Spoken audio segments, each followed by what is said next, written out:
Ok, je pense qu'on y va, parce que Mireille a dit que nous attend pas Quentin. Comme ça, on commence, on finit. Première chose à dire, je suis désolé, le français c'est pas mon langue, comme ça c'est sûr que peut-être je ne serai pas assez compréhensible, mais si ça arrive, que c'est pas facile de me suivre, il y a des choses qui sont pas claires, n'hésite pas de m'arrêter, de me demander, je préfère être très clair que de continuer comme ça. Okay? Après, pour l'exposé d'aujourd'hui, je suis désolé aussi parce que bon, j'ai hésité un peu que présenter parce que je fais mon travail de thèse sur la philosophie de la technologie à Castoriadis. J'ai essayé de trouver une réponse à une question assez générale. Est-ce que ça existe en philosophie de la technologie à Castoriadis? Et dans un premier moment, je me dis que peut-être ça sera utile d'exposer ça, mais je pense déjà connu et un peu dans l'esprit de la discussion et aussi en capturant un peu les différentes questions qui ont traversé les jours de discussion. J'ai un peu changé la vie un peu en milieu. C'est pour ça que lui, je l'ai laissé un peu comme ça, mais ça va, ça ira bien. Et je me dis que ça sera intéressant d'amplifier ça, pas de se demander seulement si ça existe en philosophie de la technologie à Castoriadis, mais de dire si la philosophie de la technologie de Castoriadis, ça c'est originel ou pas. Non? Et ça veut dire les débats que Marcolini il a présenté en se demandant est-ce que Castoriadis il a pensé la technologie ou il est réactif à la pensée de Lull. Non? C'est seulement un dialogue ou c'est une élaboration propre. Non? Et après aussi, qu'est-ce que ça veut dire de vraiment penser la technologie dans le cadre de Castoriadis? Si tu peux continuer comme ça ou si ça montre qu'il y a les difficultés, les questions peut-être cruciales et même les absences, non? Et spécialement l'absence d'une réponse. Qu'est-ce que ça veut dire transformer la technologie, non? Et c'est pour ça que je dis ce matin qu'il vraiment il y a un vrai dialogue en général intellectuel, mais aujourd'hui aussi entre l'exposé d'Aurélien et l'exposé que je vais faire. Hein.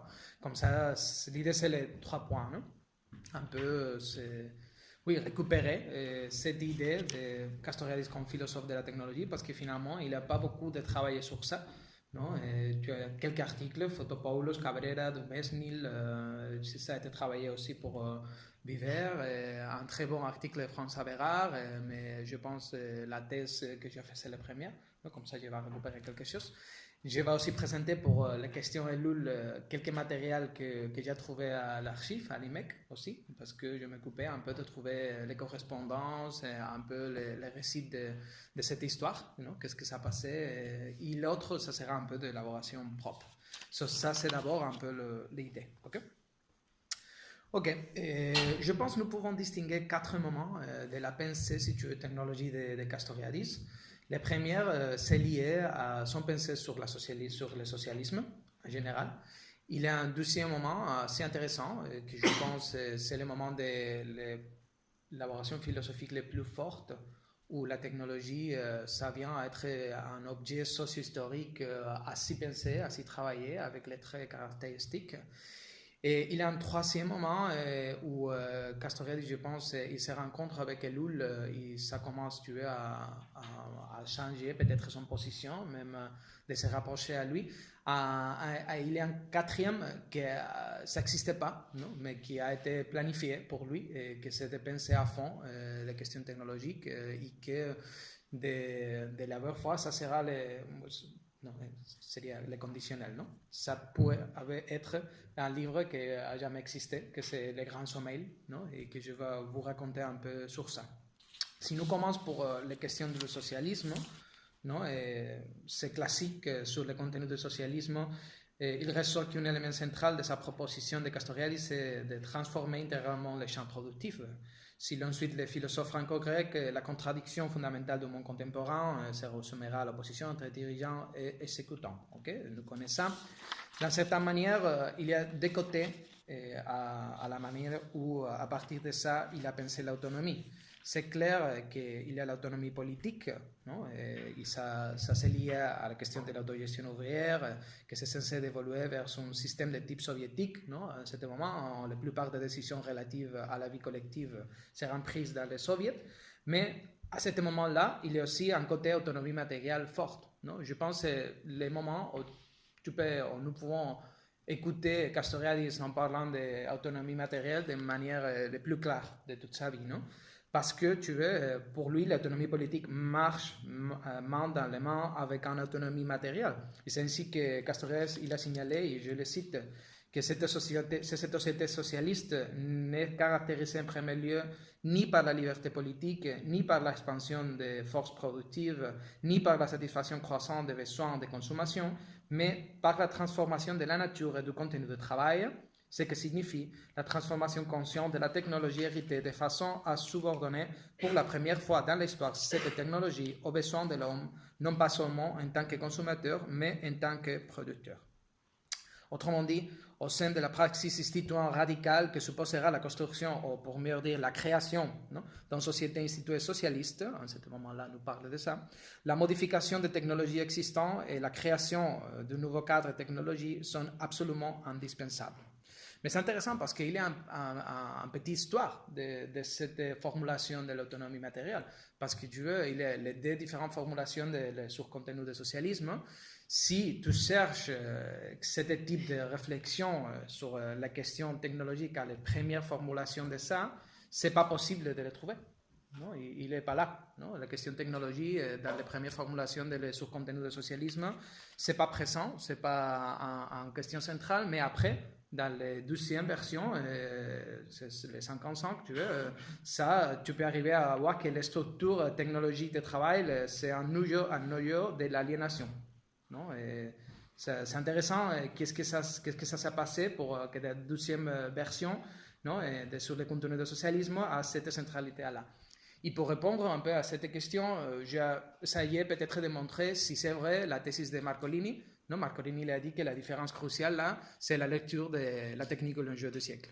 Non, c'est ça, il a trouvé, Castoriadis, cette lecture-là, et peut-être ça, c'est la question qui la permettre, même s'il n'est pas rompu avec le cadre marxiste, d'une certaine manière, non? Parce que si tu veux, ici, ça c'est vraiment lié à la discussion avec l'aliénation, la discussion que Quentin nous a proposée, parce qu'il parlait vraiment de transformer la technologie, mais il parlait surtout de transformer le travail. Non? C'est une manière de dire, on va récupérer, dans cette manière, on va utiliser vraiment toute cette structure d'une manière pas aliénée. Non? Mais c'est vrai que en parlant assez fort de la structure technologique de travail comme un noyau d'aliénation, il introduit un plus. Non? Et ça semble assez similaire à l'élément de la théorie critique, peut-être Marcuse et d'autres, qui ils sont un peu trouvé l'intuition que la société industrielle c'est quelque chose de plus que la société capitaliste, que la technologie c'est un problème autre, mais ils ne sont pas capables vraiment de sortir, si tu veux, de l'écart vraiment de la centralité de la production, la centralité du travail et la centralité de l'usine. En parlant avec Arturo Escobar, il m'a dit qu'il n'est pas d'accord avec Marcolini, qu'il pense que la question que c'est cruciale, c'est vraiment la révolution en droit. Non, c'est ça qu'il a donné en général au groupe, et notamment aussi à Castoriadis, tu vois, la possibilité de repenser l'importance de la technologie au sein de la réflexion sur la construction du socialisme. À l'IMEC, j'ai essayé de chercher les écrits des années 57-58 et l'idée était d'essayer de chercher quel type de choses quel type d'auteur, même s'il a lu vraiment et lu ou pas. Non? Et il y a quelque chose que tu peux trouver. Il y a les comptes rendus des rendez-vous le 11 de mars 57, le 25 mars 57 et aussi le 12 avril 58. C'est très intéressant parce qu'ils sont les discussions qui sont centrées dans la simplification politique de la technique. Non? Ils sont tous mis ensemble pour discuter sur ça. Et là, tu peux trouver que dans les listes de lecture, Ellul, elle est là, mais pas seulement Ellul, ça c'est la première chose que c'est important, et Mumford, c'est là aussi, et ça j'ai aussi confirmé, tu vois, chez Castoriadis, Lewis Mumford. Oui, la prononciation, c'est toujours un peu difficile. Je l'ai fait la français pour vous, Mumford, mais non sais. Lewis Mumford. Ok, c'est chez lui, non? Le livre de Mumford a été, aujourd'hui, ça reste chez lui. Mais c'est intéressant, Gideon, il n'est pas là, non? C'est aussi en lecture d'éléments très, très lourds, non? Sur la question de la structure industrielle et tout ça, non? Comme ça, il y a part de vérité, non? À la thèse de Marcolini, mais c'est pas tout, non? Et ils sont en train de faire une réflexion collective. Et surtout, Escobar, c'est sûr, il a raison parce qu'il a été là, non? Et c'est tout dans le cadre de qu'est-ce que sont les éléments pertinents pour comprendre, si tu veux, qu'est-ce qu'il y a de nouveau dans la révolution hongroise et c'est quoi le rôle de la technique, non?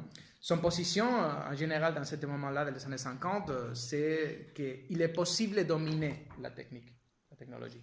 C'est ça, tu peux trouver dans les petites notes, non? Qu'il est en train de travailler à ce moment-là. Que l'idée c'est ça, tu veux, de dire, ok, nous pouvons sortir, si tu veux, de l'hétéronomie, de l'aliénation, on peut sortir du capitalisme, et sortir du capitalisme, ça veut dire un peu reprendre dans la main, d'une manière libératrice, cette structure industrielle.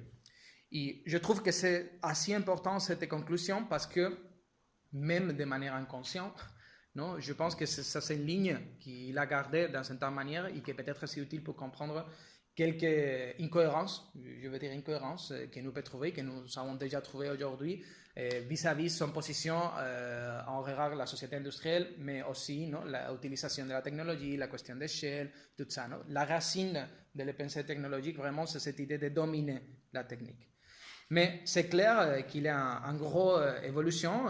Il a continué à beaucoup penser à ça, même au socialisme bavarie dans les années 65, 66. Il y a aussi dans l'archive les matériels où tu peux trouver les citations Ellul, les réflexions concrètes sur la question de l'automatisme de la technique, que c'est associé pour Canton, je ne sais pas si c'est lui, à la question de l'aliénation. S'il est intéressé de voir ça, non, de ce moment des années 60, il est en train de penser l'aliénation à côté aussi de l'automatisation de la technologie. C'est intéressant parce qu'il y a les fragments où il essaye de lier les deux choses, mais il rejette, non, que ça existe en autonomisation de la technologie et que pour ça l'aliénation vraiment s'est focalisée dans la question du travail, non? Ça reste cette formulation un peu classique.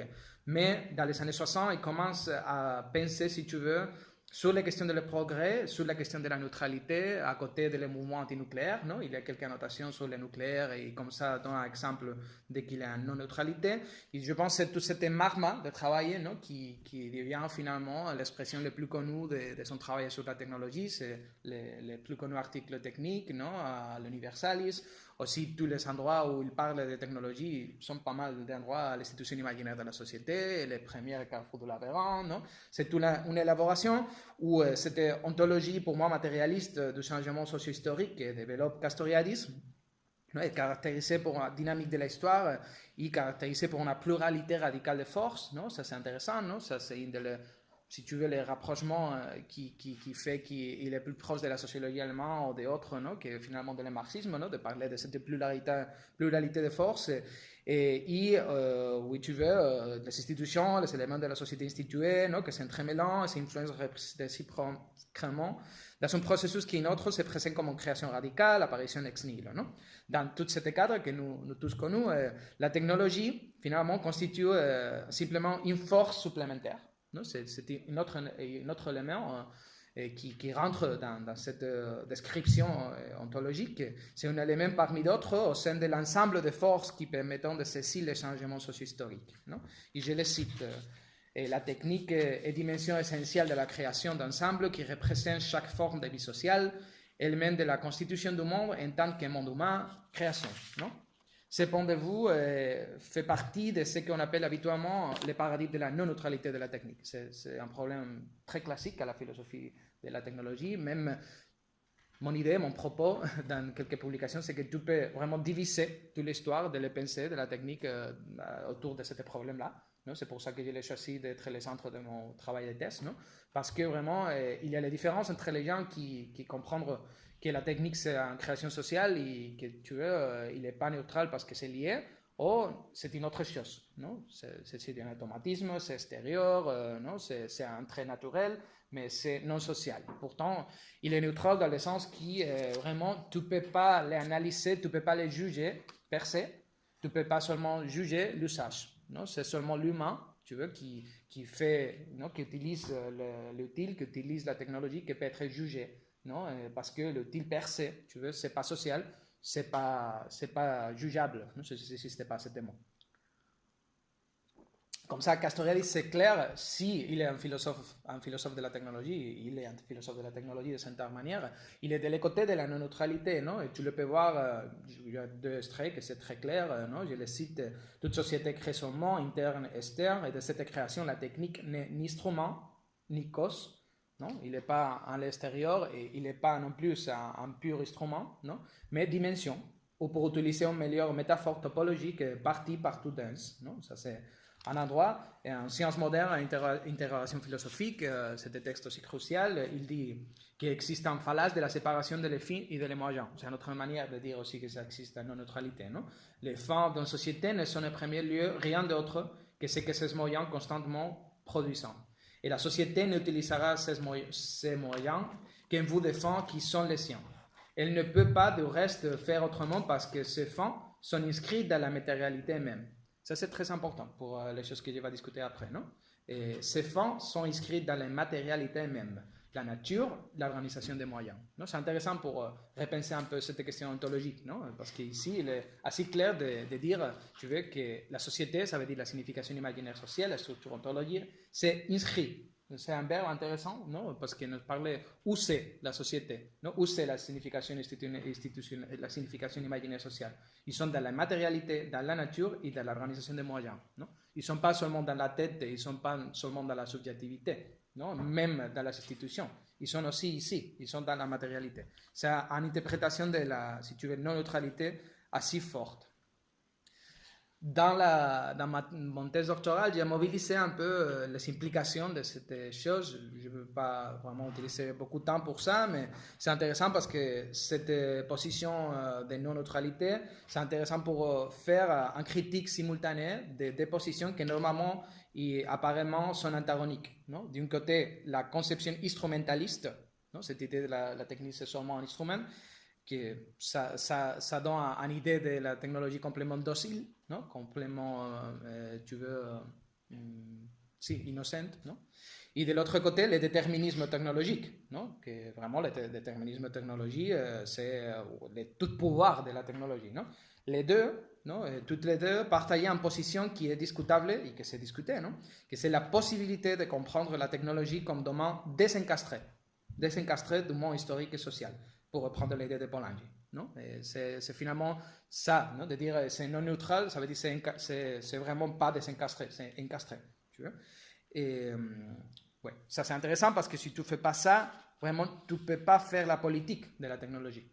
Non? Parce que si c'est le mort instrument ou si c'est déterministe, non? Vraiment, si c'est une chose que c'est une autre chose de la société, tu ne peux pas vraiment te planter l'objectif de faire en politique de la technologie. La technologie, c'est une autre chose. Non? La politique, c'est de l'endroit de l'organisation, de les institutions, de la démocratie, et la technologie, c'est une autre chose. Non? Mais nous va voir que ce n'est pas ça. Non? C'est intéressant aussi parce que c'est un part crucial, c'est dans le cœur de la critique de la déterminisme forte que Castoriadis trouve dans les philosophies marxistes de l'histoire. N'oubliez pas que dans le cœur de cette philosophie de l'histoire marxiste que Castoriadis il a beaucoup critiqué comme déterministe, c'est la technologie, finalement, qui est là.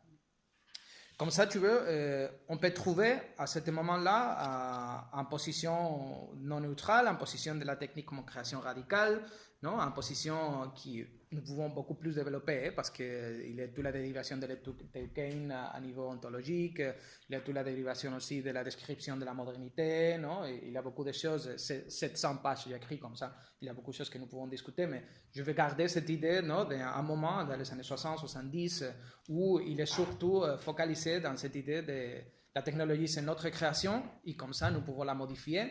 Mais la technologie, c'est la société. Modifier la société, ça veut dire modifier, non, la technologie. Et ça, de manière un peu surprenante, il a changé. il a changé un peu, non? Il s'est rencontré un peu d'une manière épistolaire avec les lettres et avec Ellul dans les années 80. C'est très intéressant parce que je n'ai pas complètement tout le temps pour tout reprendre, mais c'est une rencontre qui a commencé comme quelque chose de timide, non? Quelque chose de professionnel, parce qu'ils se sont rencontrés dans quelques programmes de radio, et après, Castoriadis il a été invité pour écrire dans les mélanges, en hommage à Ellul, ils ont commencé à vraiment s'écrire l'un et l'autre. Et dans cette, tu veux, interchangement de lettres, ils s'en trouvaient un peu les deux toutes seuls, toutes méprisées, non? Tout isolés dans le milieu intellectuel français, non? Dans une sensation de pas être valoré, non? Et c'est très intéressant de voir comment l'un et l'autre, ils s'en trouvaient un peu, si tu veux, en inspiration intellectuelle, non? Et Ellul, il a dit à Castoriadis, mais toi, tu as bien compris la société d'une manière que moi, je n'ai pas compris, non? Parce que j'ai bien compris les technologies, mais peut-être la société, non? Je n'ai pas une bonne ontologie. Et Castoriadis, de l'autre côté, il a dit, écoute, je pense peut-être mon pensée, non? De la technologie n'était pas si concret parce que je n'ai pas très bien pensé la question de l'autonomisation. Non? Et c'est intéressant parce que vraiment, ça commence à donner à Castoriadis un peu la centralité en son pensée de la technologie, pas dans le côté création, mais surtout dans le côté dynamique. Non? Et ça veut dire se centrer aussi un peu dans l'interprétation de la technologie, que c'est très fixé, de la technique dans ce contexte, non? Que c'est très approché de vraiment penser sur la modernité. Et ça, c'est une chose intéressante, moi, parce que j'ai écrit mon mémoire de master sur Ellul, en cherchant, tu veux, à penser sur la technique, non? Mais tu veux, j'avais dit sur les techniques, non? Qu'est-ce que ça veut dire de penser politiquement?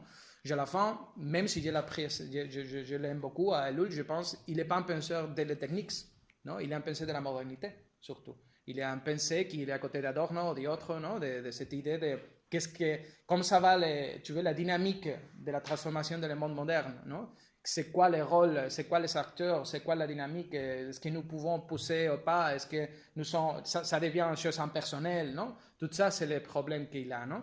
Il peut penser quelques techniques de manière intéressante, la propagande par exemple, non? C'est très intéressant son livre, mais il n'a pas, tu veux, un pensée politique dans le sens d'un pensée que tu peux opérativiser, non? C'est très différent à Illich, non? C'est très différent d'autres. Il reste, tu veux, dans un cadre de penser un peu qu'est-ce que ça a passé pour l'installation des pseudomatrices pseudo-rationnelles, non? De la rationalisation, tu veux, de tout ce type de dynamique, de réification, d'aliénation, tous les mots que dans les siècles 20 nous avons utilisés, non? Et je pense que ça a imprégné un peu Castoriadis, non? Parce que dans l'article technique 63, il a critiqué explicitement Ellul. Non, il a critiqué, il a dit c'est un exemple d'un pensée que c'est ahistorique pour la technologie. Non? Il a dit un peu comme ça, c'est dur. Non? Et après, tu peux lire 87, Voix sans issue, par exemple. Non? Cette hyper-méga machine, personne ne la domine ni la contrôle, et dans l'état actuel des choses, la question de savoir si quelqu'un pourrait la contrôler ne se pose même pas. Non? Ça, c'est une des choses, mais aussi tu peux trouver la insécabilité de la technique, l'automatisme de choix technique, la imprévisibilité structurelle de la technique moderne, l'attitude religieuse face à la technique. Tout ça, c'est vraiment les endroits, si tu veux, les thématisations typiques de Ellul. Ils sont toutes les thématisations typiques de Ellul. Comme ça, Marcolini, il a quelques points de raison là. Non? C'est vrai qu'il a été fortement imprégné.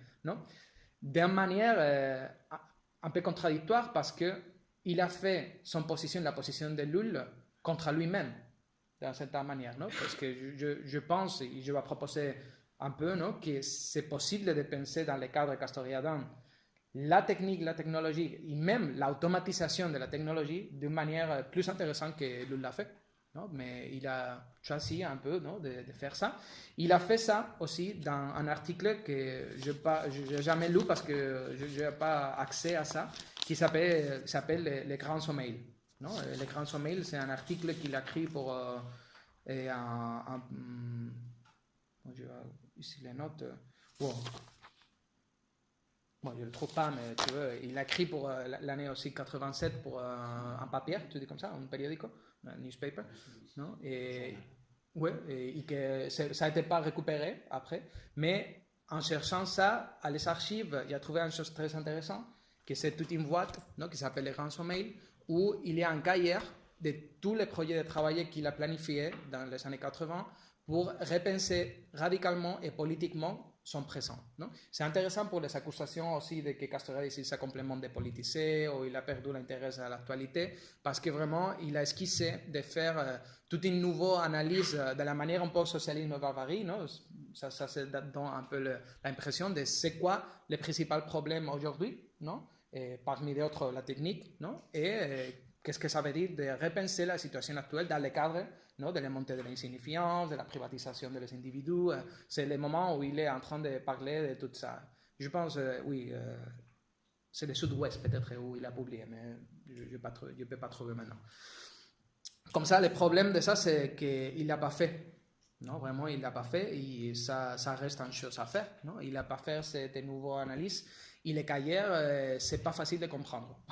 Il est toujours écrit. Je l'ai demandé à François Bord de le scanner et me le donner, mais il ne l'a jamais fait. Comme ça, je ne peux pas être capable de travailler, mais il est là pour voir explicitement qu'est-ce que c'est son première réflexion sur la question technique et surtout qu'est-ce que c'est son position exacte en relation à Ellul. Parce que j'ai tous les papiers, ça, je l'ai gardé d'une invitation qui a été faite à Castoriadis pour participer dans un hommage à Jacques Ellul en l'année 89. Comme ça, Jacques Praz, il a dit que ça a été complètement cassé la relation. L'année 89, non, parce qu'il a été invité à aller. Même Ivan Illich a été là, et Landon Wiener a été là, beaucoup de gens de la philosophie de la technologie étaient là. Et c'est un peu un hommage, tu vois. Illich, il a écrit un des textes les plus intéressants que j'ai lu, qui raconte un peu son relation avec Ellul. Illich, il dit « Je suis l'étudiant de Ellul », c'est intéressant ça.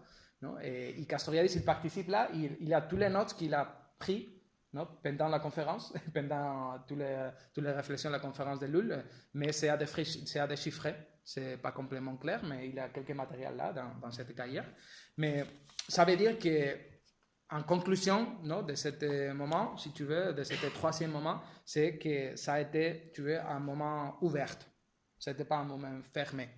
Et vraiment, il était en train de repenser cette dialectique, je pense, entre une autonomisation et la possibilité toujours de changer, de changer les créations sociales humaines. Et je pense que c'est possible de faire ça vraiment dans le cadre de son pensée. Et parce que la question reste ouverte, et ça veut dire aussi que nous sommes un peu forcés de clarifier le cadre ontologique, le rôle de la technologie dans ce cadre, et comme ça va, c'était problème de l'autonomisation. Et quelques petits éléments peut-être là, et je pense c'est intéressant de récupérer toujours cette idée de la position centrale de la technologie dans la création de la société, mais ça nous manque, pour nous, ça nous manque de préciser comment est-ce que nous passe de la ontologie magmatique à la topologie de la société. Parce que je suis tout à fait d'accord avec l'idée de fond de l'ontologie magmatique. Tu veux, la réalité c'est là, nous sommes des réalistes, et la réalité c'est surtout matériel, c'est une ontologie matérialiste, je peux comprendre, il n'y a pas une autre chose que c'est pas matériel. Et nous sommes pas, si tu veux, nous serons pas jamais capables d'accéder à ça, tu veux, parce qu'il y a toujours reste un fond, Nous pouvons faire, tu veux, tous les exercices civiques, si tu veux, mais ça restera toujours ouvert à un nouveau exercice civique. Ça, j'ai aucun doute de ça. Mais après, tu veux, toute la topographie, toute l'organisation ontologique autour des premiers étages naturels, les psychés, la société, la nature, je pense que ça c'est difficile de voir si c'est complètement convaincant. Et nous avons vu pour la relation psyché-société, et notamment pour la relation société-nature, et le rôle de la technologie, pour moi, c'est aussi pas clair complètement. Je vais un peu amplifier ça après, mais je pense que c'est clair que si nous voulons garder cette idée, tu veux, d'une société instituée autour de la signification imaginaire sociale, c'est à nous de dire où c'est la signification imaginaire sociale. Et où c'est dans un sens très matérialiste, où c'est ça. Si c'est pas, tu vois, une chose abstraite, si c'est pas une chose, tu vois, qui reste dans le ciel, où c'est ça.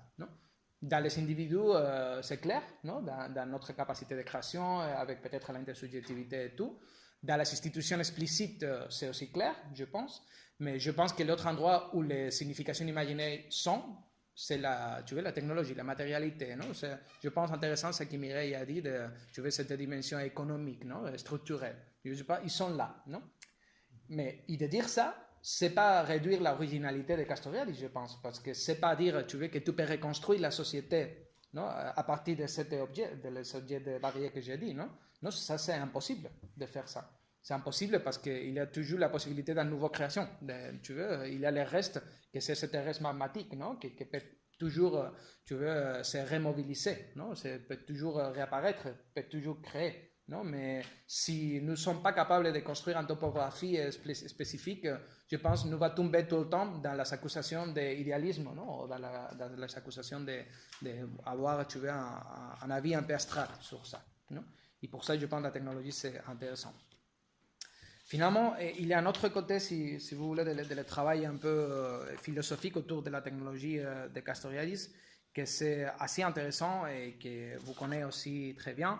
Non, que c'est le côté, si tu veux, vraiment de la relation entre les technologies et l'imaginaire capitaliste. Non? Cette illusion relative à l'omnipotence de la technique, qu'il a typifié un peu comme une signification sociale imaginaire centrale, non? Et qui nous inocule une idée aussi simple que fausse et trompeuse. Le génie humain et son inventivité et assimilés de manière réductionniste à ces productions techniques, sont capables de surmonter tous les problèmes et tous les obstacles. Qui plus est, non seulement la technique a la capacité virtuelle de résoudre tous les problèmes humains, mais elle détient ses privilèges en exclusivité. Non? La politique et la morale sont dévalorisées en tant que stratégie pour résoudre les problématiques humaines. Non? Et c'est intéressant parce que dans le cadre aussi de cette réflexion purement sur le monde capitalisme moderne industriel, non? La technique, c'est, récupérer d'une manière très lulienne et aussi si proche de la formulation de Manfort, non? Parce qu'il dit que le développement de la technique devient synonyme d'un projet de rationalisation et de contrôle du monde historique, social et naturel. Non? Et je le cite, finalement, si les techniques particulières sont des activités rationnelles, non? Il a essayé là de définir cette création. La technique en elle-même, prenons ici ce terme dans son sens restreint courant, et ça c'est très cellule, ne l'est pas dans l'absolu. Les techniques font partie de la technique, non, majuscule, mais la technique en elle-même ne fait pas partie du phénomène technique. Dans sa réalité historique, la technique, majuscule, est un projet dont l'essence semble incertain, le devenir obscur et la finalité indéterminée. Si l'on comprend évidemment que l'idée de se faire maître et possesseur de la nature ne veut strictement rien dire. Non? Ça, il a critiqué ici l'idée de la puissance absolue. Et c'est intéressant parce qu'ici, il est très proche de Illich. Non? Et finalement, il a aussi dit que ça nous arrive en situation paradoxale où la puissance augmentée est aussi ipso facto une puissance augmentée, voire même anti-puissance. Ça, c'est le mot, non? qui s'utilise. Puissance de faire surgir le contraire de ce que l'on espérait. Non? Tout progrès technologique a un prix qui n'est ni calculable ni mesurable. Non? Et c'est clair que c'est une contribution majeure pour penser l'écologie, ça, non? Et ça veut dire aussi la nécessité d'une reconstruction, d'une autolimitation sociale, non? Ça c'est très utile. Et c'est pas surprenant qu'il a été assez, si tu veux, intéressé dans la manière de travailler l'écologie assez liée à la notion de limite. Non? Il a été, assez impressionné ou il a été intéressé dans les rapports au Club de Rome, non? L'idée de limite écologique, qu'est-ce que ça veut dire pour vraiment les projets d'autolimitation sociale et tout ça. Non? Et c'est intéressant parce qu'il trouve cette allergie à les limites, non? Cette transgression et ignoration de toute limite dans le domaine humain, en racine assez profond, non? Parce que finalement, il la lie avec les thématiques philosophiques très classiques, même la mort. Non? Castoriadis il a signalé que notre phobie des limites a finalement une parenté profonde avec la négation organisée et systématique de la mort qui a caractérisé la culture occidentale depuis la naissance du christianisme jusqu'à dans toutes les élaborations ultérieures. Non? Et dans le moment où les gens nous proposent de sortir de la crise écosociale, non? Et de la main du transhumanisme, non? De la main de la supération de l'humain, c'est ultra pertinent. Non? C'est ultra pertinent de montrer, et Jacques Lucy l'a fait un peu, non? À Rendez-vous des mortels, c'est un livre que je vous recommande, qui fait un mouvement assez un peu castoriadin, non? De montrer que vraiment c'était refus de la mort, non, comme un cadre imaginaire, il est très puissant, il a été toujours très puissant dans les cadres modernes et que ça continue de l'être. Non?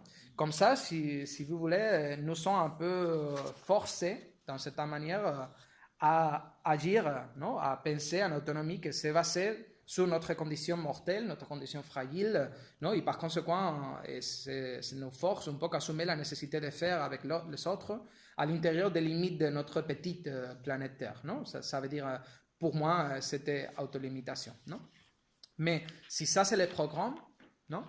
Qu'est-ce que ça veut dire? De manière pratique, non? Que c'est à nous de faire quoi? Non? Et si ça nous arrive un peu de chercher à Castoriadis les propos qu'il a de que faire, non? Si vous voulez, avec les questions un peu classiques autour de la technologie, c'est pas clair. Vraiment, même il est un peu contradictoire sur ça, non?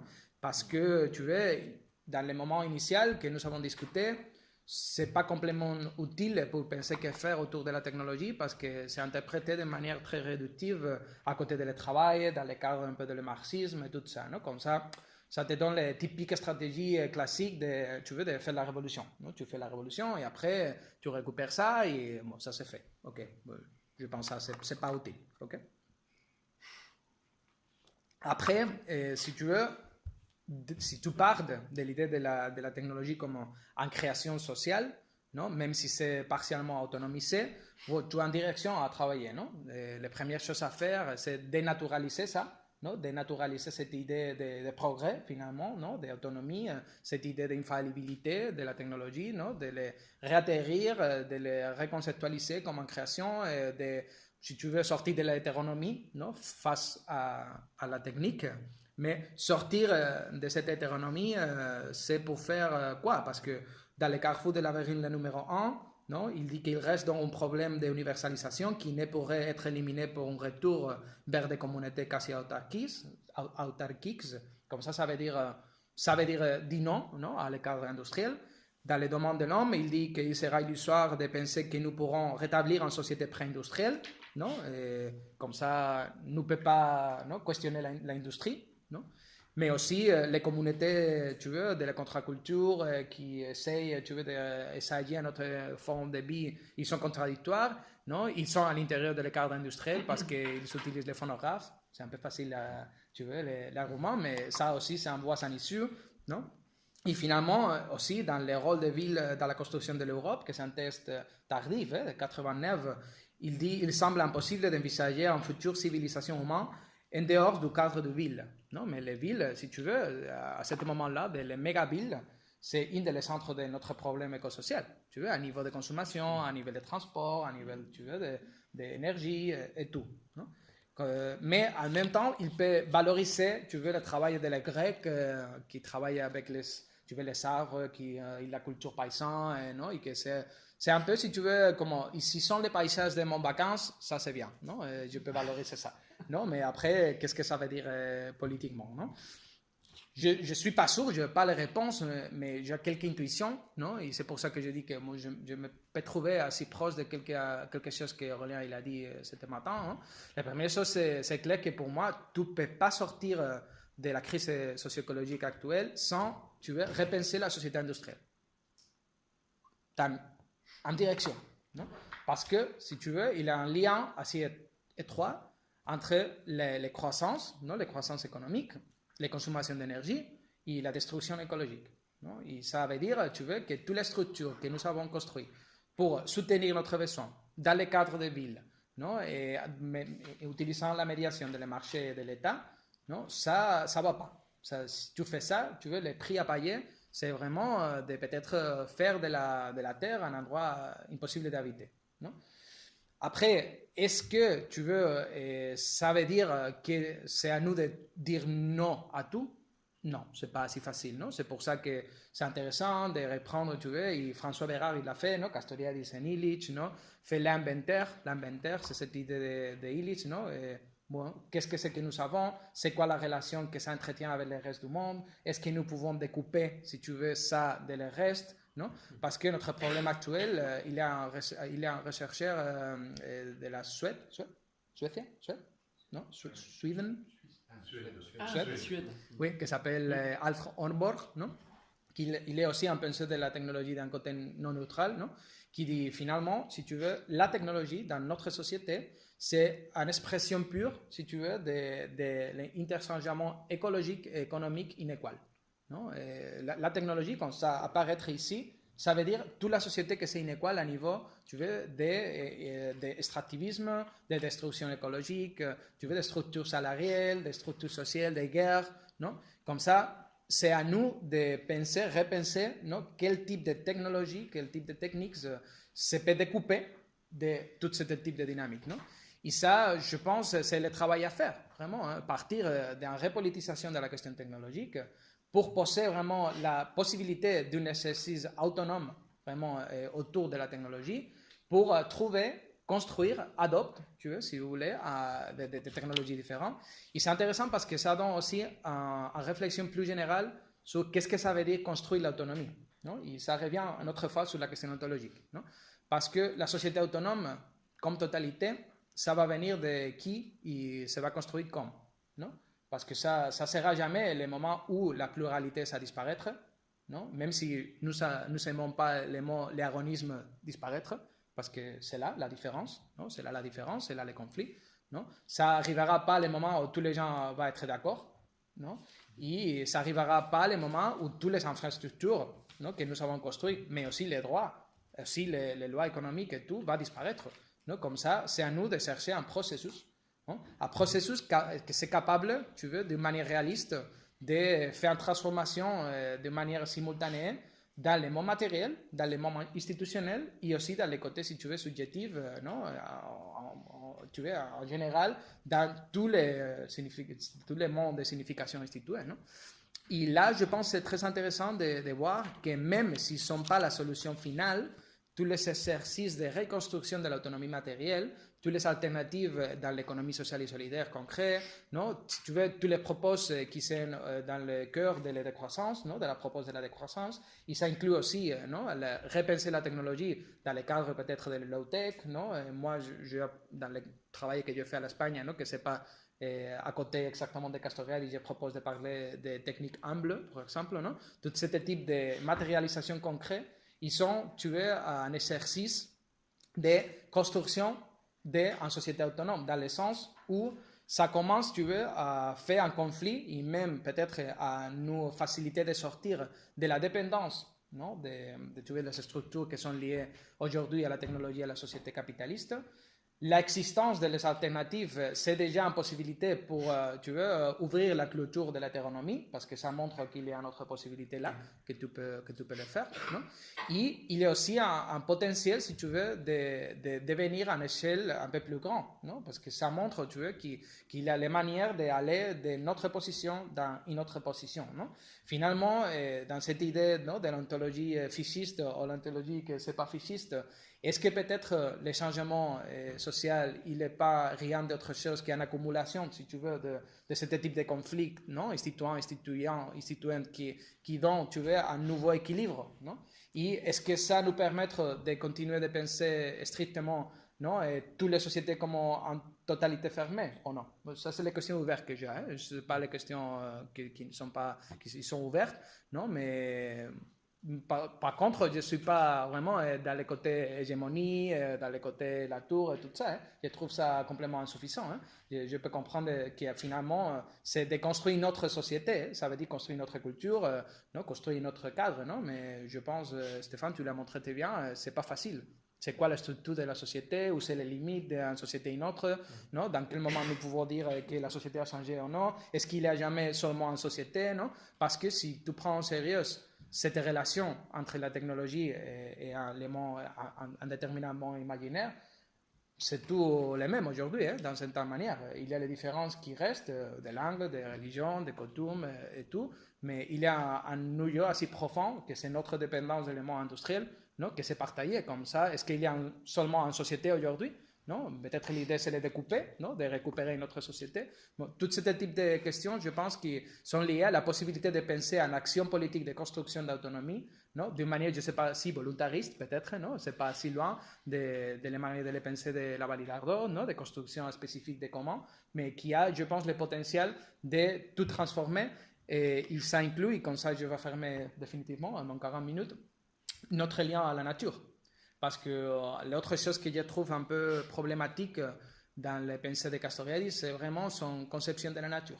Non? Je pense que même si c'est pas vraiment c'est pas nécessaire de, comme je dis, de devenir Morisot ou de devenir Latour, non? Et de dire que nous sommes tous les mêmes et que tu vois, nous avons une ontologie qui s'est partagée et tout, non? Et que nous va faire la politique avec les animaux, peut-être que c'est un peu excessif. C'est aussi excessif de dire que la nature, c'est seulement, tu veux, un premier être naturel, ou sinon un vivant qui s'est clôturé, non? Un pour soi et que c'est un peu autistique. Non? Ça, c'est insuffisant pour moi, non? Parce qu'il y a une chose que c'est clair, que c'est la écodépendance. Et la écodépendance, ça veut dire que finalement, pour comprendre c'est quoi l'unité vraiment structurelle, ou c'est quoi l'unité qui donne un peu l'identité de ce que nous sommes, l'unité, c'est la totalité des vivants, finalement. Ça, c'est l'unité pour la description, non? Et si nous voulons décrire un vivant, non? Par exemple un arbre, non? Maintenant, nous sommes conscients que l'arbre, ce n'est pas l'unité. L'unité, peut-être, c'est toutes les forêts. Non? Comme ça, tu veux, ça a changé. Non? C'est une relation, tu veux, d'écodépendance que c'est à nous de récupérer, même que l'interdépendance, que je pense que c'est les racines de ton préoccupation sur l'intersubjectivité. Non? Tu ne peux pas penser la société sans l'interdépendance. Non? Tu ne peux pas penser la société sans l'écodépendance. Non? Comme ça, la nature, il n'est pas seulement une chose où tout est tâche. Non? Il est une chose active aussi. Non? Et comme ça, tu veux, c'est comme la psyché, non? La psyché, est-ce que c'est seulement un peu négativité ou il y a un apport positif à faire, non? Dans les manières qu'Arnaud l'a pensé. Je pense qu'il y a un parallèle très intéressant avec la nature, non? Est-ce que c'est un pur endroit négatif pour, qui te donne les limites pour t'étager? Non? Ça, c'est une conception héritée un peu de Kuhn, hein? Je pense finalement, hein? Sa conception un peu de la science, non? Il a beaucoup lu Kuhn, il a compris un peu cette idée, non? De, ok, la science, c'est ça, non? C'est un peu la structure qui donne après la possibilité de reconstruire quelque chose sur ça, non?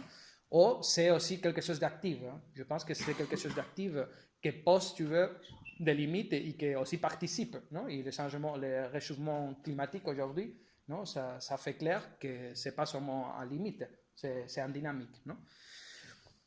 Ça va, je pense qu'il y a pas mal de questions ouvertes, mais c'est pour ça, non? C'est pour discuter. J'essaie de réouvrir et de poser, tu veux, à côté mon intérêt Castoriada avec mon intérêt de philosophie de la technologie, écologie politique. Je pense que ça peut être très intéressant pour vous. Merci.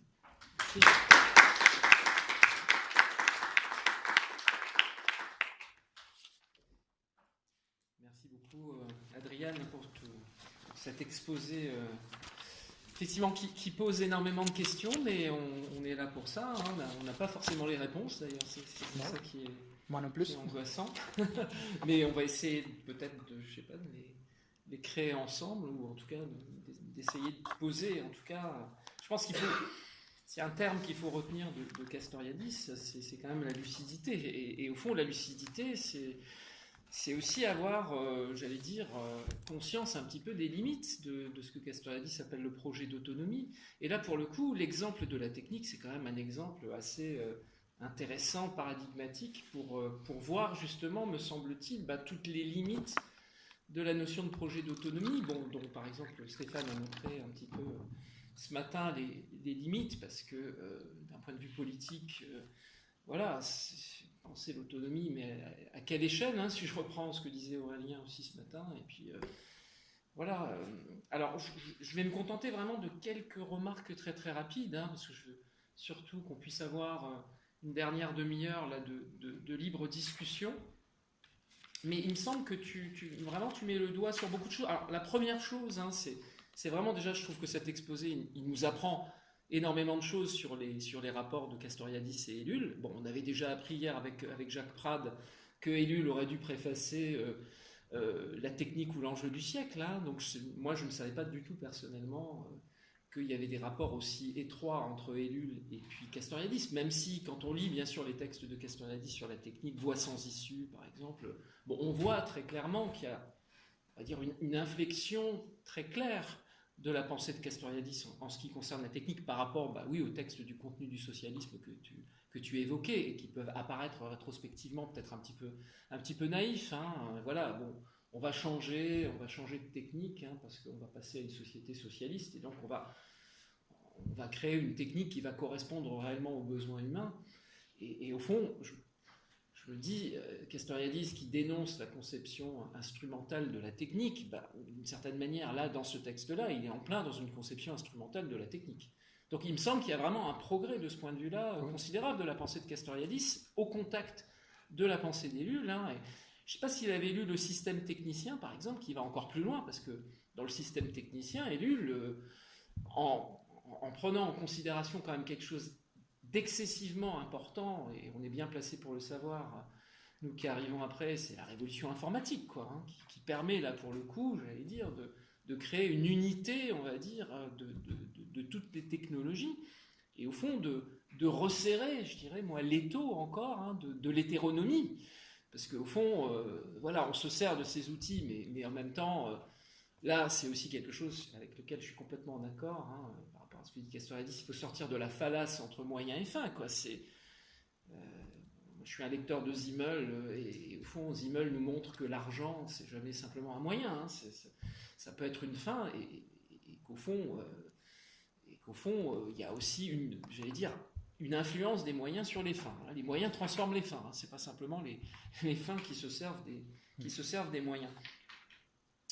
Donc, ça, c'est la première chose que je trouve vraiment extrêmement intéressante dans ce que tu dis.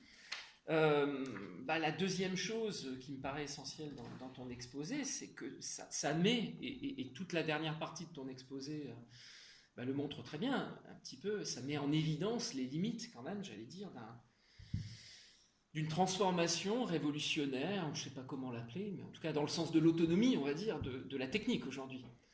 Et Castoriadis lui-même, déjà dans l'article technique des Carrefours du Labyrinthe, du tome 1 des Carrefours du Labyrinthe, insiste sur quelque chose d'important que tu as d'ailleurs rappelé, c'est qu'il y a aujourd'hui, dit-il, une mondialisation des normes, par exemple, techniques, des standards techniques. Et au fond, aujourd'hui, j'allais dire, on a passé un cap vraiment extrêmement supérieur, parce que il y a ce que Michel Serres appelle des objets mondes, on peut penser à Internet. Et au fond, qu'est-ce que ça veut dire transformer le rapport aux outils techniques, sachant que, ça c'est aussi la troisième chose très importante dans ce que tu rappelles, la technique c'est une dimension de la société. Oui, c'est pas un moyen, c'est pas une cause, et ça aussi c'est très important. C'est-à-dire qu'au fond, les outils que nous utilisons, les techniques que nous utilisons, sont solidaires aussi, par exemple, des types d'énergie dont nous avons besoin, des formes que va prendre la production, bien sûr, des formes politiques. On peut penser au nucléaire, dont parle Castoriadis dans la conférence avec Cohn-Bendit. Au fond, une centrale nucléaire, c'est pas simplement un outil dont on va se servir pour produire de l'énergie. Une centrale nucléaire, ça suppose tout un tas de choses, une organisation de la production, des instruments étatiques. Le rôle des experts. Voilà, le rôle des experts. Donc, au fond, une hétéronomie instituée extrêmement, extrêmement puissante. Et puis, à côté de ça, il y a j'allais dire, un petit peu aussi les demandes, je dirais, des individus. Castoriadis, à partir d'un certain moment, dans son accusation du capitalisme, a dit, mais il ne faut quand même pas oublier que, au fond, Schumpeter a raison de dire, mais oui, cette société vous offre des gadgets, mais c'est vous qui les voulez, Et au fond, est-ce qu'aujourd'hui, c'est la question qu'il pose d'ailleurs dans la conférence avec Cohn-Bendit, est-ce qu'aujourd'hui on est prêt à se passer du confort que nous offrent les objets technologiques ou que nous offre l'énergie nucléaire? On voit à travers tous les problèmes que pose la transition énergétique, écologique, on voit qu'il va falloir renoncer à quelque chose et qu'au fond, c'est un travail de deuil d'une certaine manière et que c'est pas facile et que l'autolimitation, la sobriété heureuse, comme on dit quelquefois, ça peut paraître un beau programme comme ça, mais concrètement, c'est très très difficile à mettre en œuvre. Parce qu'au fond, oui, Internet, ça nous facilite quand même considérablement la vie. Par exemple, à nous chercheurs, ça nous permet d'être en relation. Voilà, mais Internet, ça suppose des systèmes de câbles sous-marins, ça suppose des terres rares qu'on fait venir de Chine. Bref, ça suppose une organisation au niveau du monde Non autonome. Voilà, non autonome, voilà, qu'on rejette complètement. Voilà, et il me semble que, bon, c'est dommage, Aurélien est plus là, mais que. Et c'est ça que je trouve un petit peu comme limite à la pensée d'Illich, que je trouve un auteur extrêmement intéressant. Mais Illich, bon, il montre évidemment dans sa thèse qu'à partir d'un certain moment, bah, des outils qui sont autonomes produisent voilà, deviennent contre-productifs, produisent le contraire de ce qu'on veut. Mais au fond, la pensée d'Illich, elle est quand même solidaire de cette idée qu'on va revenir à des communautés plus petites, qu'on va pouvoir sortir effectivement de la société industrielle et de la dépossession que les institutions produisent hein, sur les savoirs, sur les savoir-être, etc. Mais est-ce qu'on peut faire marche arrière ? C'est au fond la question que pose aujourd'hui aussi la transition écologique. Il semble, d'après les citations que tu donnais, que Castoriadis, lui, disait non, c'est pas possible, quoi. Hein, on peut pas revenir comme ça à une société de petites communautés en interaction. Donc au fond, alors, il y a d'ailleurs un dernier élément que je vais ajouter avant de céder, enfin tu souhaites peut-être ajouter des choses et de céder la parole à la salle, il me semble qu'il y a eu tout un mouvement ces derniers temps que je qualifierais un petit peu d'optimisme technologique en disant qu'il y avait aussi aujourd'hui des outils conviviaux, enfin il y a eu beaucoup de croyances comme ça, d'optimisme hein, dans les Fab Labs, voilà, même dans Internet, dans les réseaux sociaux comme outil justement qui allait... Et il me semble que là, c'est peut-être quelque chose qu'on pourrait ajouter à Castoriadis, c'est qu'on trouve chez des auteurs comme Stigler, par exemple, hein, la technique, c'est toujours un pharmacone, quoi, au sens vraiment de Platon. C'est-à-dire, oui, ça permet de résoudre des problèmes, hein, ça nous facilite en grande partie la vie, mais en même temps, ça pose en contrepartie des problèmes. Hein, ce que Castoriadis lui traduit de la manière suivante, il y a un prix à payer pour tous ces outils technologiques. Et au fond, il me semble que bah oui, les réseaux sociaux, ça peut être quelque chose de formidable. On a vu le rôle des réseaux sociaux, par exemple, dans les révolutions arabes. Mais réciproquement, bah, les réseaux sociaux, c'est ce qui permet aussi la diffusion des fake news. C'est ce qui permet aussi à une certaine forme de populisme de se développer. Donc, voilà, moi, ça m'ouvre des perspectives considérables, ton exposé. Je t'en remercie vraiment. J'ai pas vraiment de questions à poser, sinon, peut-être une question assez massive. Et vous l'excuserez, vous le mettrez peut-être au compte de la fatigue de la fin de journée, mais du coup, est-ce que tout ce que tu dis n'invalide pas quand même la perspective d'une société autonome au sens où Castoriadis entendait ce terme ? C'est-à-dire, au fond, puisque toutes les institutions constituent une totalité cohérente, et qu'il faudrait tout remettre en question, au fond, hein, parce que se dire je vais changer de technique, bah, c'est pas aussi simple, parce qu'il faudrait aussi que je change de type de propriété, il faudrait aussi que je change de structure productive, il faudrait aussi que je change d'institution politique. Est-ce qu'au fond, bah, ça ne renvoie pas à une certaine forme de naïveté, ce projet d'autonomie, sachant qu'en même temps, il est urgent. Enfin, Mireille le rappelait très bien, c'est-à-dire aujourd'hui, on a besoin de la décroissance, quoi. On ne peut pas continuer à vivre comme ça. Donc, sauf à dire ce que disait Jacques Prat hier, c'est-à-dire que l'incident technologique où, voilà, je me souviens plus, la deuxième perspective n'était pas non plus très, très, très, très optimiste, hein, mais bon, le développement du capitalisme nous condamne d'une certaine manière. Enfin, on ne peut pas s'en satisfaire, quoi. Mais en même temps, on ne voit pas comment on peut faire. On ne voit pas concrètement comment on peut transformer cette société dont pourtant on n'est pas satisfait parce que sinon on ne serait pas là tous ensemble aujourd'hui. Voilà, je ne sais pas si tu as des choses à répondre, et puis ensuite, bien sûr. Très vite, pour rendre les critiques qui viennent. Non, en réponse assez courte, la société technicien était chez lui. Je ne sais pas s'il est à Lou, mais c'était chez lui. Ouais, j'ai toute la liste des livres de Lou qui sont chez lui. J'étais là pour voir ça explicitement. Et après, c'est des questions massives non, que tu parles. C'est la question de la décroissance, finalement, non, de manière assez ouverte. En France, tu vois, il y a toutes les subtilités, la décroissance, il y a un endroit assez spécifique, tous les revues. Bon, je parle un peu de la transformation sociale, non, en général, dans le sens de sortir de la croissance. Non, je dis ça quand je dis décroissance. Non. Je pense que le type de réflexion que je veux partager avec vous, ça nous pose un peu, je ne sais pas si, c'est pas, je pense, l'idée de que l'autonomie, c'est, tu veux, un projet un peu impossible, ou que c'est un projet à abandonner, mais que c'est beaucoup plus radical et profond que normalement nous le pensons. Non, c'est pas seulement de partager ou changer, tu veux, en question de notre avis allemand, ou même en transformation institutionnelle, c'est une transformation vraiment massive.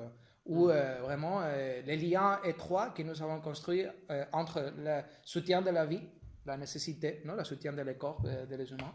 Et tu veux, le capitalisme, non, c'est à nous de les court-circuiter. Non, c'est à nous vraiment de trouver des autres stratégies pour soutenir la vie. C'est ça. Hein. Et c'est pour ça, je pense, la pertinence de la question de la subsistance, finalement. Parce que c'est là où tu peux mobiliser, tu veux, de manière abstraite, hein, tu peux mobiliser vraiment en action assez radicaux, non, qui permettent vraiment de faire ce type de séparation. Non? Et ce n'est pas une marche arrière. C'est pas une marche arrière. C'est vraiment une reconstruction. Non, c'est la reconstruction. Normalement, il y a beaucoup de choses qui ont été transformées assez vite. Non? Et Mireille, il a dit, hein, il y a les choses qui ont été bien dans les années 60. Hein? Non? La production un peu plus localisée, les marchés plus petits. C'est pas vraiment les cycles 15 qui nous veulent aller. Hein? Vraiment la globalisation du capitalisme, le monde, l'inégalité, la destructivité écologique, toute sa force, ça a commencé à les années 50. Non? Ça, comme ça, vraiment, de penser d'habiter à le monde de Walter Benjamin, c'est pas pour moi catastrophique, hein, d'un niveau d'escale, un niveau d'organisation. Mais vraiment, il y a un travail à faire, il y a un travail concret à faire. Non, moi, je fais part d'un groupe écologiste le plus grand de l'Espagne. Il nous fait le travail à côté des syndicats, à côté du monde de l'économie. Non, nous pouvons transformer ça, transformer l'autre. Non? Et ici, vous savez, le soulèvement de la Terre. Je pense que le soulèvement de la Terre, c'est un exemple génial de vraiment un mouvement qui cherche l'autonomie. Et que ça m'a inspiré un peu pour dire, est-ce que peut-être reconstruire l'autonomie, non, nous la devons penser de manière progressive et pas de manière, complète comme ça, parce que si tu veux penser vraiment la société autonome, non, qui c'est cette chose qui se transforme tout, c'est impossible, c'est frustrant, c'est vraiment le suicide, non? Mais si tu penses, que peut-être il y a une dynamique de transformation, de contestation, de dénaturalisation, de clôture de l'hétéronomie, de construction d'alternatives, non? Le soulèvement de la terre, et prise de terre, et prise de savoir, c'est tout ça, non? Il y a une dynamique qui commence peut-être à montrer un schéma, non? À montrer un schéma de confère, non? Ça. Et oui, les seules choses, c'est oui, les technologies, il y a un prix à payer et aussi les résultats non planifiés. Ça, c'est assez important aussi. Non? C'est un exemple typique, tu veux, de l'idée de pseudo-matrice pseudo-rationnelle. Parce que l'idée, c'est qu'avec la technologie, nous fait des contrôles, mais nous ne contrôlons rien. Hein? Et le réchauffement climatique, c'est l'exemple clair d'une volonté de contrôle qui a devenu un déscontrôle total.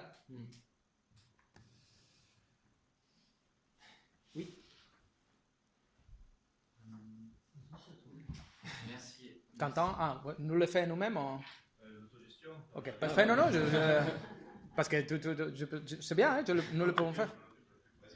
Merci beaucoup pour l'exposé. Moi, j'avais tout d'abord deux remarques, enfin une question et ensuite une remarque. Enfin, une remarque sur le soulèvement de la Terre, justement.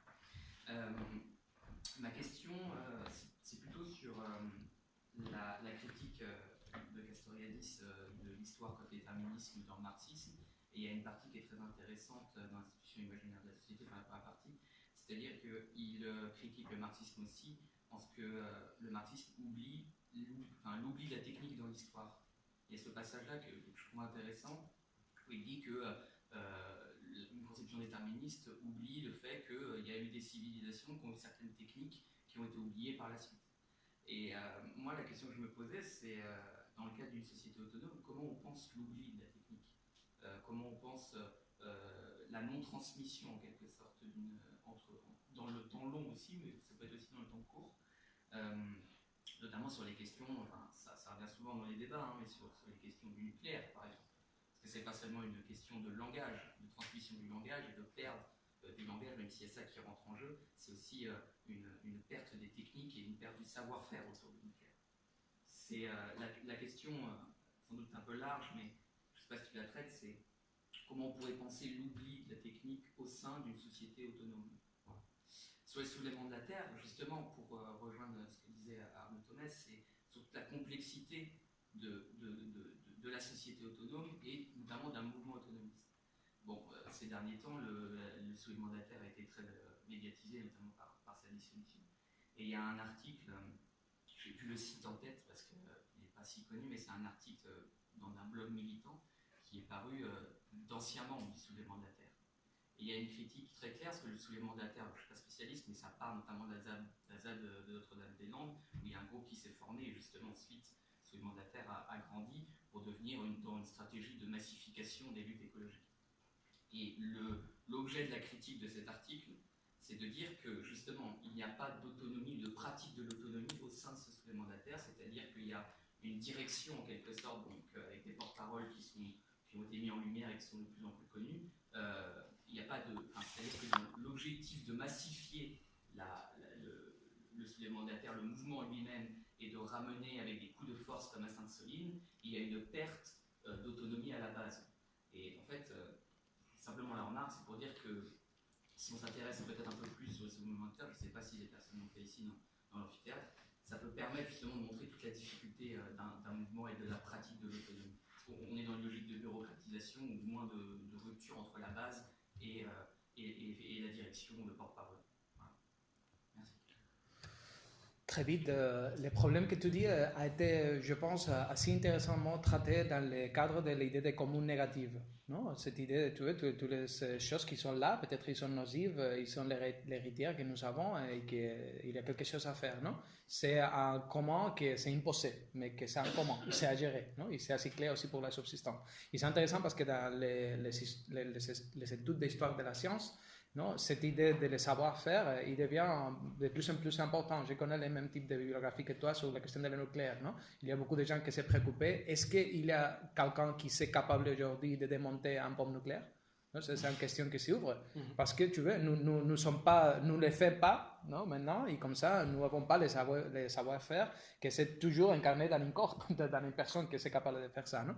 Comme ça, je suis d'accord que dans les projets d'autonomie, il y a un côté important de, tu veux, être capable de gérer les commandes négatifs.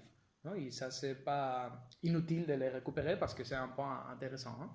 Et autour du soulèvement de la Terre, que je suis assez proche, même si j'habite à l'Espagne, parce que je suis très, très intéressé, tu veux, si tu veux, les stratégies de massification médiatisées pour les réseaux sociaux et les mots informatiques, ils sont déjà toujours vraiment forcés à un certain degré, si tu veux, de différenciation. Non?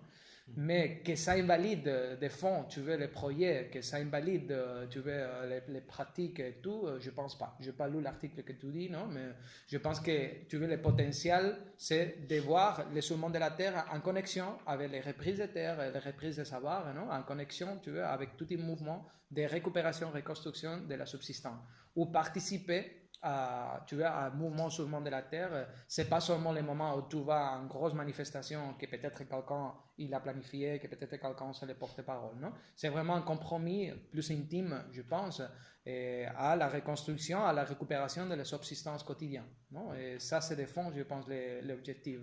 L'autre, c'est seulement un moment, si tu veux, stratégique, non? Un moment stratégique.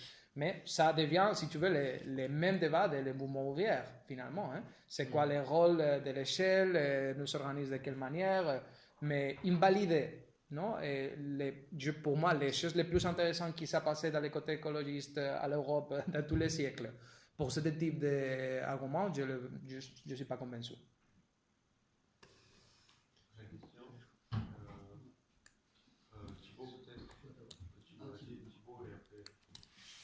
Merci Adrien.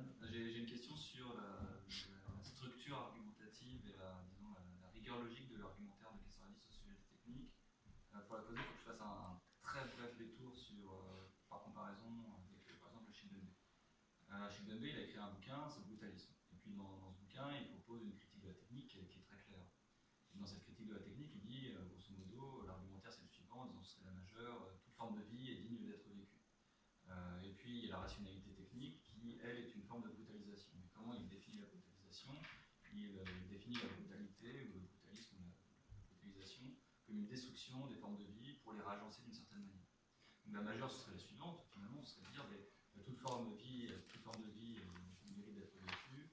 La brutalité technique détruit les formes de vie, donc il faudrait critiquer la technique. Donc c'est vraiment résumé, très schématique. Mais on voit, c'est un syllogisme simple. Et Castoriadis, lorsque l'on regarde ce qui se trouve dans sa pensée au sujet de la technique, on a le Tocqueville, au niveau de sa philosophie comme thème, on a le Tocqueville, on a sa compréhension de la nature comme recréation de la nature par le Tocqueville. Or, et d'un autre côté, on a ces positions qui sont des positions politiques, où on retrouve des idées qui sont de l'ordre de la critique du prométhéisme technique, ce genre de choses, qui va être très bien restitué. Mais je ne vois pas, disons, dans la pensée de Castoriadis comme telle, alors, ça précise aussi, mais je ne vois pas dans la pensée de Castoriadis comme telle des critères logiques ou des critères moraux ou normatifs qui permettent de fonder ces positions politiques telles qu'elles s'expriment dans le sens issu. Chez Dembe, c'est très simple. Il y a un critère normatif qui est un critère vitaliste. C'est de dire, c'est un critère moral. C'est de dire, la vie mérite d'être vécue, toute forme de vie mérite d'être respectée d'une manière ou d'une autre. Or, la technique la brutalise. Or, chez Castoriadis, je ne vois pas de critères aussi clairs qui permettent de déboucher de manière logique sur une critique ou une condamnation de la technique.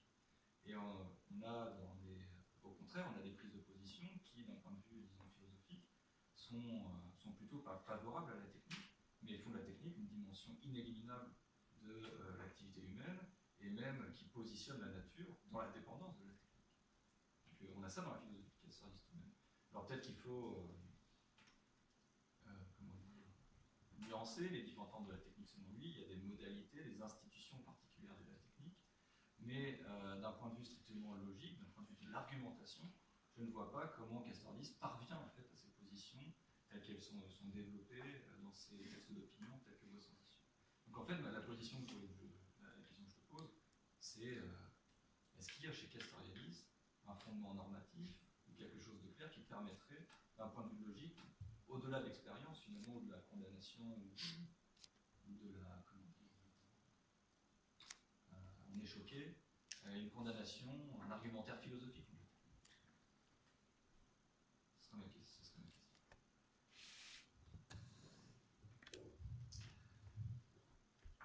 C'est une bonne question.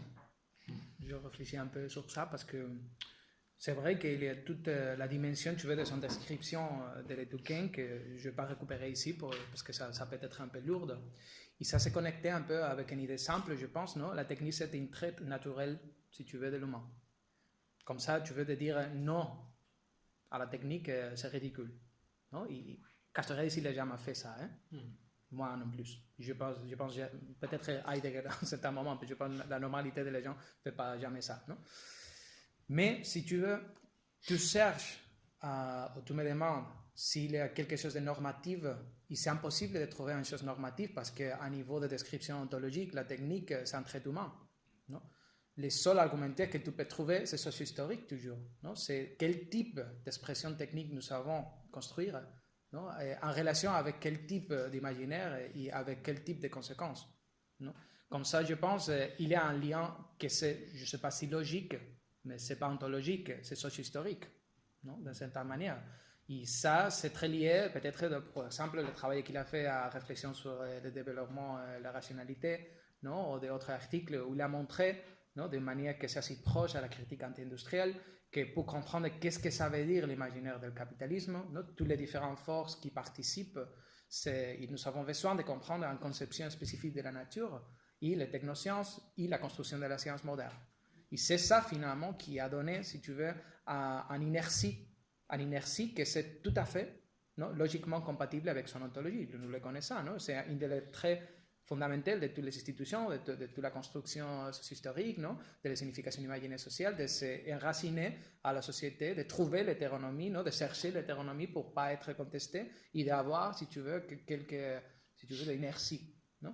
Comme ça, je pense qu'il a construit une analyse socio-historique qui est cohérente, non? De dire, nous avons construit une technoscience qui est devenue hétéronome pour nous et qui a, si tu veux, les impacts qui sont destructifs. Il ne s'est pas bien exprimé. Je pense qu'il a été, si tu veux, de manière mauvaise, influencé pour la manière où Ellul s'approxime à ça d'une manière un peu plus ontologique, non? Il n'est pas posé les questions de manière strictement socio-historique, de dire, dans ma thèse, je dis c'est une dynamique d'autonomisation partielle. Ça, c'est la formule explicite que j'ai utilisée. Non? La technologie, la technoscience, c'est dans une dynamique d'autonomisation partielle. Non? Comme ça veut dire il y a des choses à faire. Non? De l'arrêter, de les contester, de les construire, de les reconstruire. Non? Quand tu les vois en issue, ce n'est pas clair ça. Il ne le dit pas comme ça. Non? Il est toujours avec des questions, non? Il s'interroge, mais il n'est pas clair. Mais c'est possible de faire ça meilleur que lui, je pense. C'est-à-dire qu'il y a l'autonomisation partielle, et c'est pour ça que c'est le champ de la politique. C'est les choses à faire. Non? Mais je pense que ce n'est pas incohérent avec son ontologie. On trouve un peu le fil de castoralisme conséquentialiste. On a parlé hier. Ouais, un peu. Si je note là-dessus, juste peut-être Olivier, parce que sur sa chaise. Oui, moi je voudrais te faire part d'une remarque. Je partirais peut-être d'un commentaire de Arnaud à propos de ton exposé. Il dit le problème c'est que la technique est une sorte de pharmacone, donc il est fondamentalement ambivalent. On peut en faire des usages très positifs et des usages négatifs. Ça implique déjà qu'il y a une certaine neutralité de la technique. Parce que si on peut faire des usages aussi opposés l'un que l'autre, c'est qu'il y a quand même une part... C'est pas tout à fait ce que je veux dire. Je le prends plutôt au sens de Stigler, c'est-à-dire au fond, parce que comment tu évalues un usage positif ou négatif? C'est-à-dire qu'au fond, la technique, effectivement, implique toujours plusieurs usages possibles. Et elle est ni, on va dire, ni uniquement libératrice, ni uniquement aliénante. Au fond, elle a des conséquences... Des conséquences diverses. Des conséquences diverses et imprévisibles. Et voilà. Et tu peux pas t'en servir, effectivement, comme d'un moyen. Précisément, je vois ça comme le contraire du moyen, de l'idée de moyen.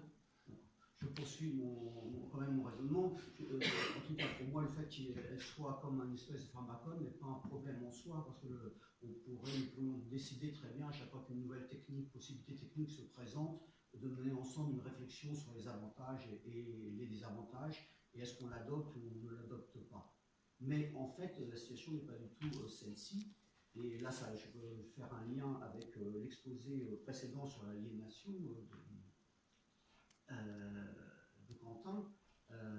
Il me semble, enfin moi c'est ce que je ressens, que l'innovation technique et la dynamique des innovations techniques est le lieu où l'expérience de la plus grande aliénation, au sens d'hétéronomie, c'est là où on éprouve le degré le plus fort d'aliénation dans notre société. Pourquoi? Parce que les grands choix techniques aujourd'hui échappent au pouvoir démocratique. On voit très bien, on nous informe régulièrement de l'arrivée de nouvelles techniques qui vont bouleverser nos existences, qui vont les révolutionner, mais elles n'arrivent dans nos existences qu'au moment où il ne nous reste plus qu'à gérer les conséquences. Comment allons-nous faire pour nous y adapter? Autrement dit, on est toujours mis devant le fait accompli. Dernier exemple en date, ce sont les applications de l'intelligence artificielle, maintenant qu'elle rentre dans les affaires, dans nos vies quotidiennes, dans nos vies professionnelles. À mon connaissance, les chercheurs, les ingénieurs, les entreprises, les laboratoires qui travaillent là-dessus depuis plusieurs décennies n'ont pas reçu un mandat politique. Or maintenant, nous devons faire, qu'est-ce que nous devons faire? Tout le monde se mobilise dans les entreprises, dans les administrations, pour faire face aux applications récentes. Et il y a toute une question, c'est de comment on va faire pour nous adapter à cette affaire. Puisqu'il y a un nombre d'emplois menacés par les traductions automatiques, tout ce qui est chat GPT qui va se multiplier, c'est-à-dire des générateurs automatiques de textes, d'images, de films, de musique, et on va au-devant de problèmes tout à fait considérables. Là, voilà pour moi le grand lieu de l'aliénation dans nos sociétés, c'est celle-ci. Voilà, je m'en tiens là, j'aimerais bien avoir la réaction d'Adrien là-dessus. Merci beaucoup. En petite précision, je dirais, sur cette question de l'ambivalence et de l'usage et tout ça, non? Je suis d'accord avec toi dans le sens que ce n'est pas possible, ce mouvement, de dire OK, cette technologie c'est là, nous va faire une analyse, même si c'est participé, même si c'est populaire, non? Même si c'est dehors de côté des experts, nous va tout évaluer et nous va dire OK, c'est bien parce que ça c'est positif, ça c'est négatif. Non. Tu ne peux pas faire ça parce que, si tu veux, la technologie, bon, c'est une distinction que j'ai faite dans notre travail. Non? Je parle normalement de technologie pour des types de techniques de la société capitaliste. Non? Comme ça, toutes les techniques, mais spécifiquement les technologies, comme création radicale socio-historique, ce n'est pas complètement déchiffrable. Non, ce n'est pas complètement déchiffrable. Oui, une petite objection très rapide. On le fait pour des questions qui sont identifiées comme éthiques directement. On le fait très bien pour les débats sur la fin de vie. On ne dit pas que ça va arriver nécessairement aujourd'hui, on dit que c'est à vous de décider. Il va y avoir une convention citoyenne à l'automne sur la question. On le fait pour la GPA, on a stoppé Là, c'est venu sur l'espace public parce que c'est identifié profondément comme éthique. Et pour tout ce qui est les applications de l'information, de l'intelligence artificielle, ça n'a jamais été un débat public. Non, je reviens sur ça. Le débat public porte sur comment on va faire pour s'y adapter. Je reviens sur ça. Non, oui, rapidement. Oui, pardon. Oui. Non, ça veut dire que quand je dis que c'est impossible, c'est que c'est impossible de les complètement déchiffrer. Non, qu'il y a un côté mathématique, si tu veux, d'obscurité. Non, mais ça me donne raison de que c'est notre responsabilité de faire le meilleur que nous pouvons faire. Non, et c'est vrai, Wiener, il dit que nous sommes tombés dans le somnambulisme technologique et que vraiment, ça arrive que la technologie se présente comme un trait naturel, non, et que nous ne savons pas l'espace même mental, si tu veux, non pas institutionnel et tout, mais mental, de questionner tout ça. Non?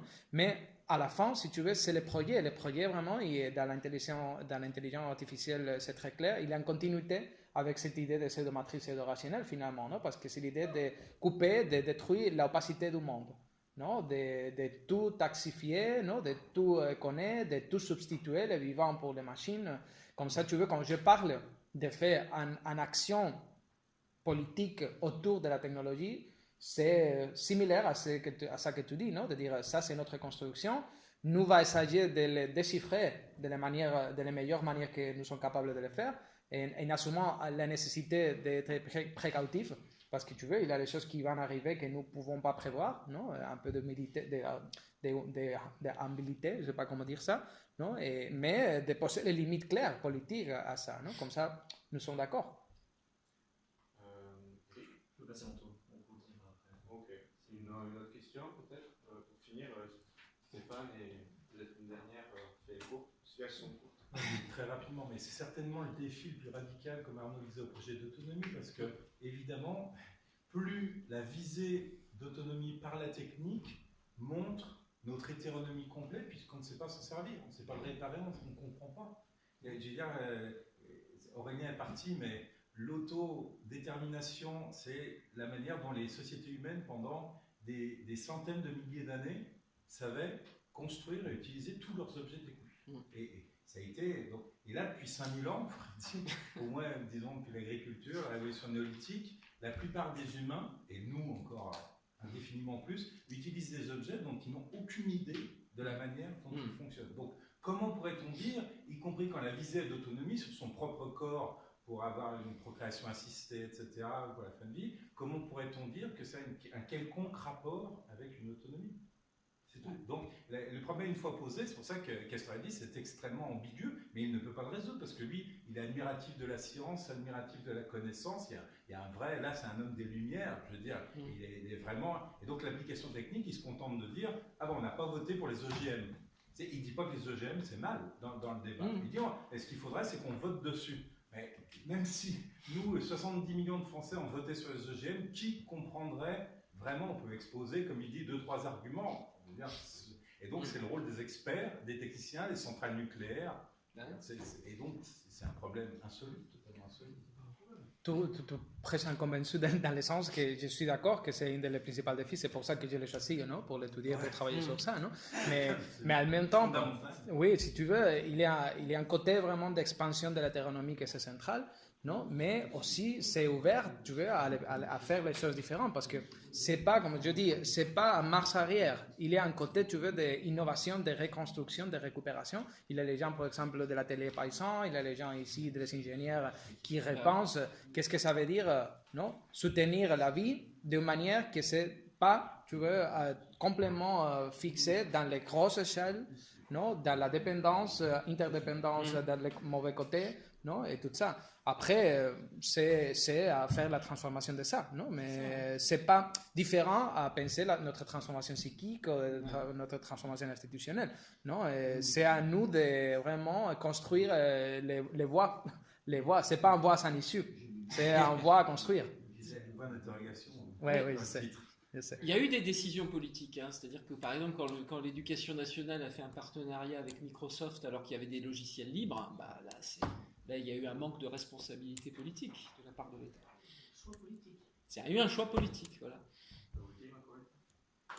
Oui, il y a un pensateur décolonial, Gross Fogel, il a dit que technologie technology comporta una epistemología.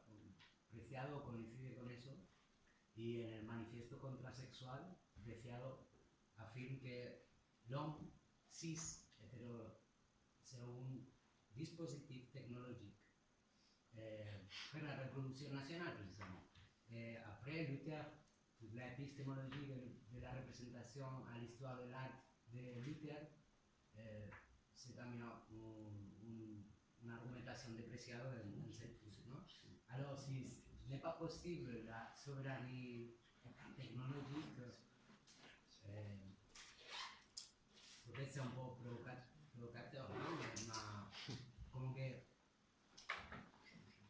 para mí es más preocupante, c'est plus preocupant la instrumentalización del placer, ¿no? Y no situé en un continuum histórico lesbiano, no heteronormal, la cuestión de la tecnología, ¿no? Entender el androcentrismo de la ciencia y de la medicina y de toda, ¿no? de toda la instrumentalización científica, para mí ha sido revolucionario, ¿no? Es como acercarme a los feminismos y a los ecofeminismos. En ese sentido ha sido mucho más práctico que pensar una central nuclear gestionada con Ubuntu o con Linux, ¿no? Entonces es como los amigos de luz, ¿qué onda? Y ¿no? el boicot, el sabotaje a toda esta estructura de la guerra, ¿no? y de los hombres, ¿no? en definitiva, ¿no? Peut-être par rapport au centré rapidement sur la question de Preciado, c'est sur tout ce qui est la transsexualité, etc. Et la question de la technique. Peut-être un mot rapide du coup pour répondre. Oui. Rapide, je sais que c'est une question. Oui, Difficile, écoute. Non, mais part de ça que je dis, c'est qu'il y a cet lien entre les mots et les technologies, comme ça, les biais, non, que ça a été étudié pour le féminisme, l'écoféminisme, non, les biais patriarcales, mais productivistes, capitalistes de la technologie, c'est part de ça, de les liens qui sont entre les deux, non? C'est pas une chose assez innovative, mais c'est pas nécessaire de devenir excessive à niveau ontologique, je pense, non? Parce que de garder la différence entre la nature et la technique, je pense que c'est très important. C'est un des problèmes que tu te trouves vraiment si tu construis vraiment une ontologie où il n'y a pas de différence entre le corps humain, la technologie, la nature et tout ça. Tu ne peux pas vraiment après réagir politiquement parce que c'est tout mélangé, non? Et tout c'est possible. Il y a un impact éthique. Non? Si c'est tous les mêmes, tu peux faire quelque chose. Non? Il n'y a pas une limite, non? Vraiment. Il n'y a pas une limite de manière conservative, mais une limite, tu vois, de manière ontologique. Et après, je dirais ça parce que sinon, je ne peux pas continuer. C'est un peu long.